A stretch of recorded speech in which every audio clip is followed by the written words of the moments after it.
மத்தேயு 10வது அதிகாரம் 20வது வசனத்தில் ஆண்டவர் சொல்லியிருக்கிறார், பேசுகிறவர் நீங்கள் அல்ல, பிதாவின் ஆவியானவர் உங்களுக்குள்ள இருந்து பேசுவார் என்று சொல்லி. பரிசுத்தாவினாலே நம்ம நிரப்பப்பட்டு நம்ம பேசுகிறோம் என்றால், சில வேளைகளிலே நம் யோசிக்காத காரியங்களையும் ஆண்டவர் நமக்கு நம்முடைய நாவின் மூலமாக வெளிப்படுத்துவார். சில மனிதர்களிடத்தில் பேசும் பொழுது ஆவியானவர் இடைபடுகிறதை நன்றாக உணர முடியும்.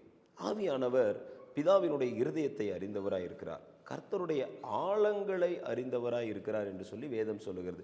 He knows the depth of God. ஏங்க, கடலின் ஆழத்தையே கண்டுபிடிக்க முடியலங்க. நம்ம ஆண்டவர் படைத்த ஒரு சின்ன பந்து தான் பூமி. இந்த அண்ட சராசரத்தை பாருங்க, சூரியனை பாருங்க, சூரியனே ஒன்றும் கிடையாதுன்றாங்க.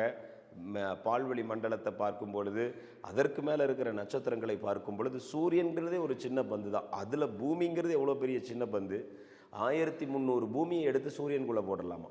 அப்போ இந்த கடலினுடைய ஆழத்தையே நம்மளால் கண்டுபிடிக்க முடியல. ஆனால் தேவன் கொடுக்கிற பரிசுத்த ஆவியானவர் எப்படிப்பட்டவராக இருக்கிறார்? பிதாவினுடைய தேவனுடைய ஆழங்களை அறிந்தவராய் இருக்கிறார். He knows the depth of God. He reveals the truth to us. அவர் சத்திய ஆவியானவர் வரும்பொழுது சகல சத்தியத்திற்குள்ளும் உங்களை நடத்துவார் அப்படின்னு இருக்கு.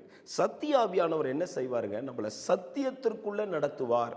சத்தியத்திற்குள்ள நடத்துவார், மனம் திரும்புதலுக்குள்ள நடத்துவார், ஜபத்துக்குள்ள நடத்துவார், ஆராதனைக்குள்ள நடத்துவார், பரிசுத்தமான வாழ்க்கைக்குள்ள நடத்துவார், தவறை கண்டித்து நமக்கு உணர்த்துவார். தேவனுடைய ஆவியானவர் வரும் பொழுது உணர்வுள்ள ஒரு இருதயத்தை நமக்கு தருவார். எரேமியா தீர்க்கதரிசியின் மூலமா சொல்லியிருக்கிறார் ஆண்டவர். இந்த கடைசி நாட்களில் கொடுக்கப்படுகிற கடைசி நாட்களில் ஜனங்களுக்கு கொடுக்கப்படுகிற காரியம் என்னன்னா, என்னுடைய பிரமாணங்களை அவர்களுடைய இருதயத்தில் எழுதுவேன்னு சொல்லியிருக்கார். பழைய ஏற்பாட்டுக்கு புதிய ஏற்பாட்டுக்கு இருக்கிற பெரிய வித்தியாசமே அதுதாங்க. பழைய ஏற்பாட்டு காலத்தில் பார்த்தீங்கன்னா கற்பலகைகள் கொடுக்கப்பட்டுச்சு, கல்லில் எழுதி வச்சிருக்கோம். அதை எவ்வளோதான் படித்தாலும் அவங்க அது கீழ்ப்படிய முடியலை. அதுலேருந்து அந்த பாவத்திலேருந்து வெளியே வர்றதுக்கு அவங்க மிகப்பெரிய விலைக்கிரயத்தை செலுத்த வேண்டியதாக இருந்தது. ஸோ ஒவ்வொருவரும் சிரமப்பட்டார்கள், அவர்கள் அதை ஃபாலோ பண்ண முடியாமல் ரொம்ப கஷ்டப்பட்டாங்க. இது எல்லாம் தெரிந்து தான் தேவன் சொல்கிறாரு, என்னுடைய பிரமாணங்களை அவர்களுடைய இருதயத்தில் எழுதுவேன். சத்திய ஆவியானவர் என்ன செய்வார்? வேத வசனத்தை நம்முடைய இருதயத்திற்குள்ளே எழுதுவார். ஆவியானவர் வசனங்களை நம்முடைய இருதயத்திற்குள்ளே எழுதி சத்தியத்திற்குள்ளே நடத்துவார். சகல சத்தியத்துக்குள்ளும் நடத்துகிற தேவ ஆவியானவர் தான் நமக்கு கொடுக்கப்பட்டார். அப்போஸ்தலர்கள் ஒன்றும் பெரிய வேத பண்டிதர்களோ ஞானிகளோ கிடையாது, மீன் பிடிக்கிறவர்கள் தான். ஆனால் அவர்களுக்கு மேலே தேவ ஆவியானவர் இறங்கினதற்கு பின்பு தேவன் அவர்களை கொண்டு செய்த காரியங்கள் உலகத்தையே அசைத்தது. சுற்றி இருக்கிற ஜனங்கள் வியந்து பார்த்தார்கள். பேதுருவினுடைய பிரசங்கத்திலே 3000 பேர், 5000 பேர், இப்படி ஆயிரக்கணக்கான ஜனங்கள் ரட்சிக்கப்பட்டார்கள். பேதுரு மாத்திரமல்ல, ஆண்டவர் கரங்களில் எடுத்த அத்தனை அப்போஸ்தலர்களையும் ஆவியானவர் வல்லமையாய் எடுத்து பயன்படுத்தினார். அப்போஸ்தலனாகிய பவுல் அவர் 1000 என்ன லட்சக்கணக்கான ஜனங்களை ரட்சிப்புள்ள நடத்தியிருக்க கூடுன்னு சொல்றாங்க. அவ்வளோ பெரிய எழுப்புதலை கொண்டு வந்த தேவ மனிதன். அப்போஸ்தலனாகிய தோமாவும் அப்படிதான். நம்ம இந்தியாவுக்கு குறிப்பாக தமிழகத்தில் கேரளா பகுதிகளில் அவர் செய்த ஊழியம் எல்லையே இல்லை. அவ்வளோ பேர் ரட்சிப்புள்ள நடத்தியிருக்கிறாரு, அவ்வளோ சபைகளை எழுப்பியிருக்கிறாருன்னு சொல்கிறாங்க இல்லையா? தேவனுடைய ஆவியானவர் ஒரு மனிதனை கையில் எடுக்கும் பொழுது அந்த மனிதனுடைய வாழ்க்கை இயற்கைக்கு அப்பாற்பட்டதாய் மாறும். நம்ம அவருடைய கரங்களுக்குள்ளே அடங்கி இருக்கணும், ஆவியானுடைய சத்தத்துக்கு கீழ்ப்படிந்து இருக்கணும். நீங்கள் தாவீதை பார்த்தீங்கன்னா, தாவீது தான் இஸ்ரவேலுக்கு ராஜாவாக அபிஷேகம் பண்ணி இருக்கிறாருங்கிறது தாவீதுக்கு நல்லா தெரியும், அங்கே இருக்கிற ஜனங்களுக்கு நல்லா தெரியும். சவுல் மரித்த உடனேயும் வாங்க வாங்க என்ன ராஜா ஆக்குங்க அப்படின்லாம் சொல்லலை தாவீது. ஆண்டவர்கிட்ட கேட்குறாரு, ஆண்டவரே சவுல் மரித்துட்டாருன்னு தெரிஞ்ச உடனேயும் அவர் போய் ஜனங்களை அங்கே எங்கெல்லாம் சந்திக்கல, ஆண்டவர்கிட்ட போய் கேட்குறாரு, நான் எங்கே போகணும் ஆண்டவரேன்னு கேட்குறாரு. ஆண்டவர் சொல்கிறாரு, நீ ஹெப்ரானுக்கு போ அப்படின்னு சொல்லி. தாவீது ஹெப்ரானில் போய் ப்ரேயர் பண்ணிருக்காரு. அங்கே யூதாவின் தலைவர்கள் எல்லாம் தாவீதை யூதாவுக்கு மேலே ராஜாவாக அபிஷேகம் பண்ணுறாங்க. ராஜ அபிஷேகம், ராஜமேன்மை தாவீதை தேடி வந்தது. எந்த ஒரு மனிதன் கர்த்தரை தேடுகிறானோ மேன்மை அவனை தேடி வரும் என்பது வேதம் சொல்லுகிற உண்மை. அதே போல தான் கர்த்தருடைய கருத்துக்களே அடங்கி இருக்கும் பொழுது தான் அவர் இஸ்ரவேலுக்கும் ராஜாவாக மாறுகிறார்.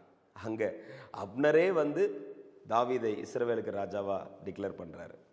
எனவே பிரியமானவர்களே, தேவனுடைய ஆவியானவருடைய கரங்களுக்குள்ள ஏற்ற வேளையில் உயர்த்தும்படி நாம் அமர்ந்திருக்கும் பொழுது நிச்சயமா அவர் உயர்த்துவார். நான் சொன்னேன் இல்லைங்களா, பிதாவின் ஆவியானவர் நமக்குள்ள இருந்து பேசுவார், நமக்கு கற்றுக் கொடுப்பார், நமக்கு சொல்லி கொடுப்பார். நீ வலது பக்கம் இடது பக்கம் சாயும் பொழுது நோ வழி இதுவேன்னு சொல்லி தருகிற ஆவியானவர். இன்றைக்கு உலகத்தில் பார்த்தீங்கன்னா, தேவ ஆவியானவருக்கு செவி கொடுக்காமல் நம்ம செய்யும் பொழுது அந்த இடத்துல அநேக பரியாசங்கள், அநேக பிரச்சனைகள், அநேக போராட்டங்கள், அதில் அகப்பட்டு சிக்கி தவிக்கிற அநேகரை நம்ம பார்க்கிறோம். எந்த ஒரு மனிதன் ஆவியானவருடைய சத்தத்துக்கு சென்சிட்டிவாக இருக்கிறானோ அவன் கர்த்தரிடத்திலிருந்து கனத்தை பெற்றுக்கொள்வான். உலகத்தில் ஃபேமஸாக இருக்கலாம், உலகத்தில் ஃபெமிலியராக இருக்கலாம், that is not a matter. தேவனுடைய பார்வைக்கு நம்ம அருமையாய் காணப்படுகிறோமா? தேவனுக்கு பிரியமான காரியத்தை நம்ம செய்கிறோமா? நம்ம செய்கிற செயல் மூலமாக ஆண்டவர் சந்தோஷப்படுகிறாரா? அதை மட்டும்தான் பார்க்கும் பொழுது ஒரு சின்ன தவறானாலும் நம்முடைய இருதயத்திலே குத்துண்டு ஆண்டவரே என்னை மன்னியும் என்று சொல்லி அவர் சமூகத்துக்கு வருகிறோமா? தேவாவியானவர் உங்களோடு கூட இருக்கிறார். எவ்வளோதான் தப்பு செஞ்சாலும் அந்த பாவத்தை மூடி மறைத்து விட்டு அதெல்லாம் ஒன்றும் பிரச்சனை இல்லைன்னு ட்ராவல் பண்ணுறோமா? That is not from God. எந்த ஒரு மனிதன் பாவத்தை குறித்து ஒரு உணர்வோடு இருக்கிறானோ அவன் தேவனுடைய ஆவியானவரால் நடத்தப்படுகிறான். எனவே நம்ம பரிசுத்த ஆவியானவரை பெற்றுக்கொண்ட பிறகு ஜாக்கிரதை உள்ளவர்களாக இருக்கணும், புத்தி உள்ள கன்னிகையாக இருக்கணும், எண்ணெய் உள்ளவர்களாக இருக்கணும், எப்பொழுதும் ஜெபிக்கிறவர்களாக இருக்கணும், எப்பயும் துதிக்கிறவர்களாக இருக்கணும். ஞானஸ்தானம் எடுக்கும்போது பாஸ்டர் சொல்லியிருப்பார் இல்லையா, நீ ஜெபம் பண்ணுறதுலையும் இல்லையா, இந்த காரியத்திலெல்லாம் சபை கூடி வருதில்லை, ஜெப காரியங்களில் எல்லாத்துலேயும் உண்மை உத்தமமாக இருப்பாயா, முடிவு பரியந்தம் சிலுவையை சுமந்துட்டு ஃபாலோ பண்ணுவியா அப்படின்னு சொல்லி கேட்டிருப்பாங்க இல்லையா.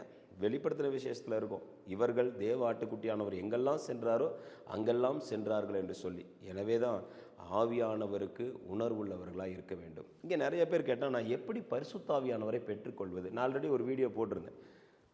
ஸோ அந்த வீடியோவை அநேகர் பார்த்துருக்குறீங்க. ஸோ பரிசுத்த ஆவியானவரை பெற்றுக்கொள்கிறதுக்கு நான் என்ன செய்ய வேண்டும் அப்படின்னு சொல்லி நிறைய கேட்டிருந்தீங்க. புது ஃபார்முலாலாம் ஒன்றுமே கிடையாது. ஆக்ட்ஸ் அப்போஸ்தலர் நிருபத்தில் இருக்கிறதா ஸ்டாண்டர்டான ஃபார்முலா, அதுதான் ஆண்டவர் நம்ம கொடுத்துருக்கிற ஃபார்முலா. அந்த இடத்துல என்ன நடந்தது? சீஷர்களை ஆண்டவர் சொல்லுகிறார், நீங்கள் போய் எருசலேமில் காத்திருங்கள்னு சொல்லி. அதற்கு கீழ்ப்படிந்து காத்திருந்தார்கள். முதல்ல பரிசுத்த ஆவியானவரை பெற்றுக்கொள்ள கீழ்ப்படுகிற உள்ளம் வேண்டும். ஆண்டவருடைய வார்த்தையை கீழ்ப்படியக்கூடிய ஒரு உள்ளம். ஆண்டவர் சொல்லியிருக்காரா, அதை நான் செய்யணும். ஜெபத்துக்கு வரணுங்கிறாரா, ஜெபத்துக்கு வரணும். இந்த நேரத்தில் இப்படி ஜெபம் பண்ணுன்னு சொல்கிறாரா, அதை செய்யணும். ரெண்டாவது காத்திருக்கிற குணம். காத்திருக்கிற குணங்கிறது ரொம்ப வேணும். அப்போஸ்தலர்களே 10 நாள் காத்திருந்தாங்க. Before the day of Pentecost, அதுக்கு முன்னாடி 10 days they were in prayer.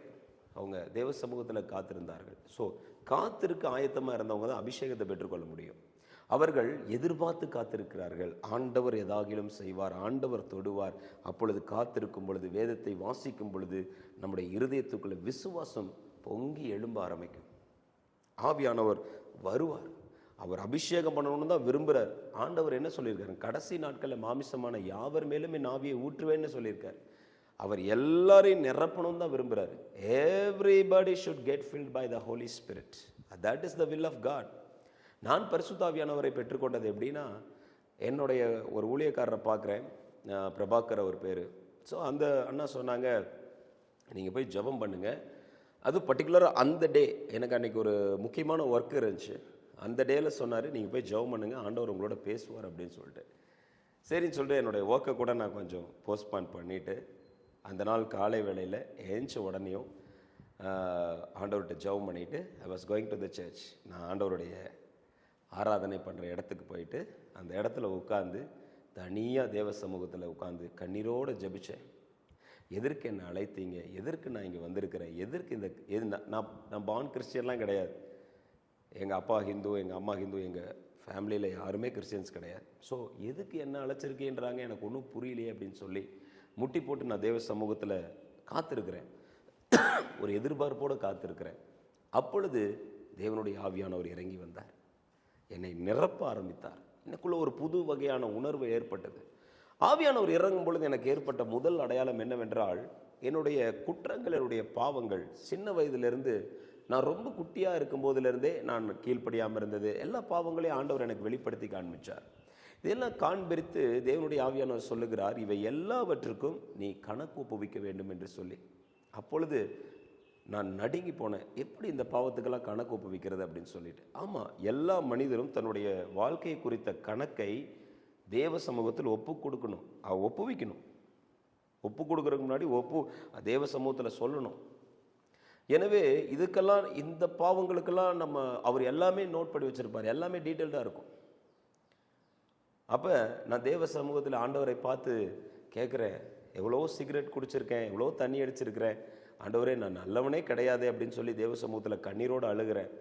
சற்று நேரம் கழித்து தேவனுடைய ஆவியானுடைய சத்தம் எனக்கு கேட்கிறது, இவை எல்லா பாவத்திலேருந்து நான் உன்னை மன்னிக்கிறேன் அப்படின்னு சொல்லி அந்த வார்த்தையை சொன்ன உடனே நெருப்பு போல ஒரு வல்லமை என் மேல் இறங்கி வந்தது.